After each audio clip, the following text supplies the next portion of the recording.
మీరు నన్ను ఆ హోటల్కి పంపించి చాలా మంచి పని చేశారు. కనీసం నా కళ్ళకి పట్టిన మంచితనం అనే పరద ఆయన తొలగిపోయింది. నీ భార్య గురించి ఇలాంటి మాటలు మాట్లాడడం అస్సలు కరెక్ట్ కాదు. అయినా నువ్వు అంతలా అక్కడ ఏం చూసావు?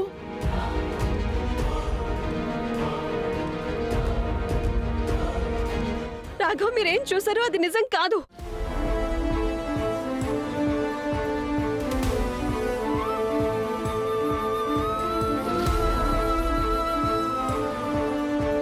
కానీ ఆయన దాన్ని తప్పుగా అర్థం చేసుకుంటారు.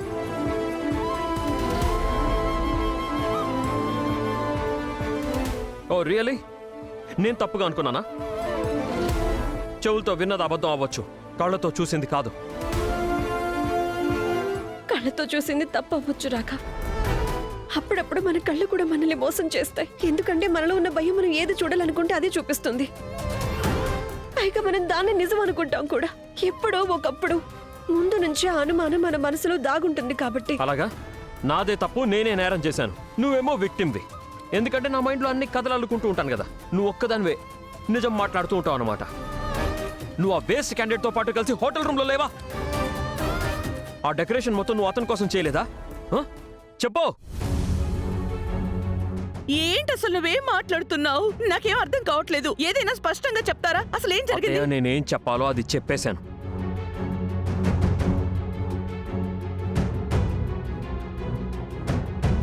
రాఘవ్, నేను చెప్పేది వినండి. రాఘవ, అసలు అసలు ఏం జరిగింది రేఖ? నువ్వు ఇంత ప్రేమగా సర్ప్రైజ్ చేసావు కదా, రాఘవ్ అక్కడికి రాలేదా ఏంటి? పిన్ని గారు, నేను సర్ప్రైజ్ ప్లాన్ చేశాను. అండ్ ఆ రూమ్లో చీకటిగా ఉంది. అప్పుడు రాఘవ్ హోటల్కి వచ్చారు. కానీ ఆయన గదిలోకి రావడానికి ముందే అక్కడికి నాకు తెలియదు రోహిత్ అక్కడికి ముందుగా ఎలా వచ్చాడో. రాఘవ్ అప్పుడు రోహిత్ నన్ను అక్కడ చూసి అంతా తప్పుగా అనుకొని వచ్చేశారు. కానీ రేఖ, నువ్వు రోహిత్ ని అక్కడికి ఎందుకు రమ్మన్నావు? నువ్వు సర్ప్రైజ్ ప్లాన్ చేసింది రాఘవ్ కోసం కదా మరి? లేదు లేదు పిన్ని గారు, నేను ఒట్టేసి చెప్తున్నాను. రోహిత్ నేను అక్కడికి రమ్మని చెప్పలేదు. నాకు అస్సలు తెలియదు అక్కడికి ఎలా వచ్చాడో, ఎందుకు వచ్చాడో. నేను నువ్వు చెప్పేది అర్థం చేసుకోవడానికి ప్రయత్నం చేస్తున్నాను. కానీ రేఖ, ఇది వినడానికి నీకు బాధగా ఉండొచ్చు, కానీ నేను ప్రస్తుతం రాఘవ్ వైపే నిలబడతాను. ఎందుకంటే రేఖ, ఏ భర్త కూడా తన భార్యని పరాయి మగవాడి కౌగిట్లో హోటల్ గదిలో చూస్తే వాళ్ళు ఇలాగే అనుకుంటారు కదా, సరిగ్గా రాఘవ్ అనుకున్నట్టే.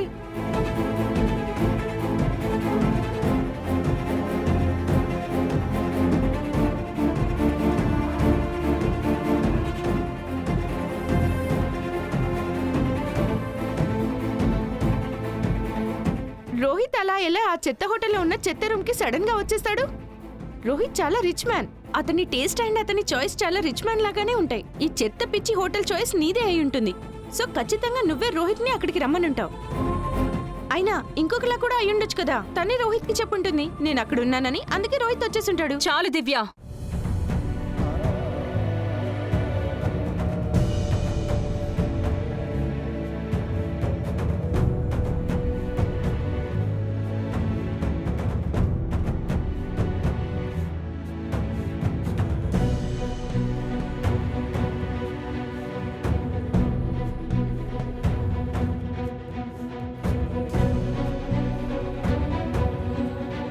అసలు నువ్వేం మాట్లాడుతున్నావు దివ్య? నువ్వు ఇలాంటి నీచమైన నిందలు ఎలా వేయగలవు రేఖా రోహితుల మీద? నాకు వీళ్ళిద్దరూ చిన్నప్పటి నుంచి తెలుసు. వీళ్ళిద్దరి సంస్కారం కానీ పెంపకం కానీ అలాంటివి కాదు. వాళ్ళు ఇలాంటి నీచమైన పనులు చేయడానికి.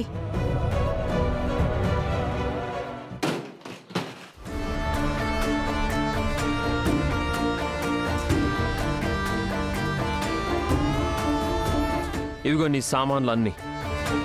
వీటిని తీసుకొని నా ఇంట్లో నుంచి బయటికి పో. ఈ రోజు నుంచి ఇంట్లో నీకు ఎటువంటి స్థానం లేదు.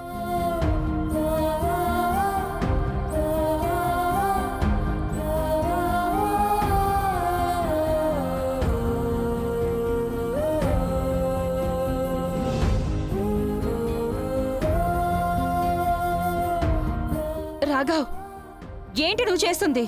వద్దమ్మా, ఈరోజు మీరు మధ్యలో మాట్లాడొద్దు.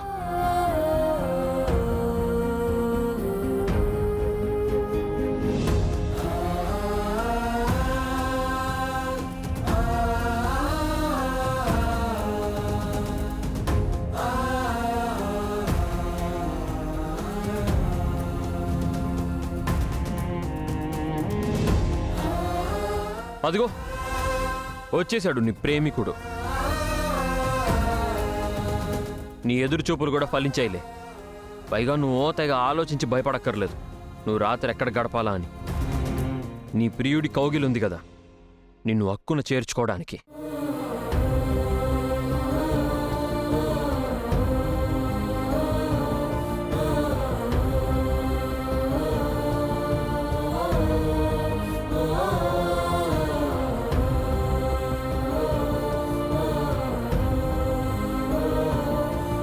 నేను బబ్లీ బిడ్డకి తండ్రిని. నాకు నా బిడ్డ కావాలి.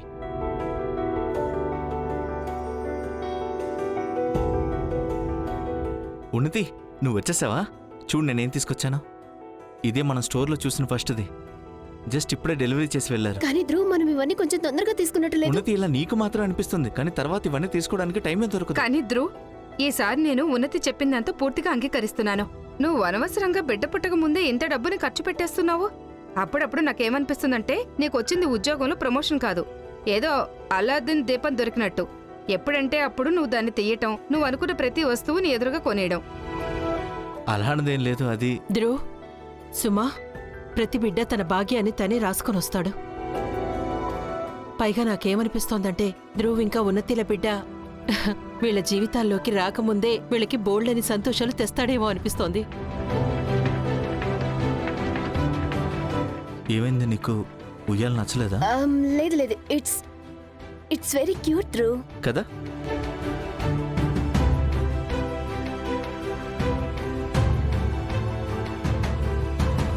నీకు తెలుసుంటే బాగుండేది ధ్రువ్. మన బిడ్డకి కాబోయే తల్లి నా జీవితంలో ఎలాంటి చిచ్చు పెట్టబోతుందో అని.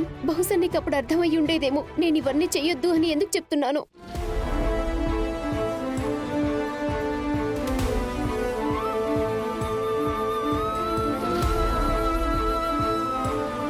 మీరేమన్నారు రోహిత్ని? నా ప్రియుడనా?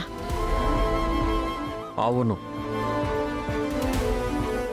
ఎవరితో అయితే రాత్రి గడపడానికి హోటల్లో రూమ్ బుక్ చేసుకున్నావో అతన్ని ప్రియుడు అని అంటారు.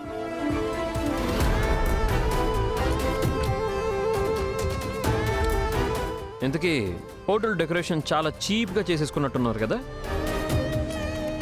మరేం పర్వాలేదులే, మీరిద్దరు కూడా అంతే కదా, చీప్ మెంటాలిటీ మనుషులు.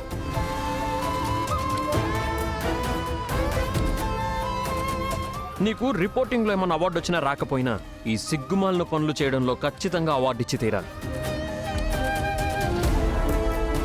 ఎందుకంటే నువ్వు ఇలాంటి పనులు చేయడంలో చాలా పెద్ద పెద్ద చాలు ఆపండి రాఘవ్.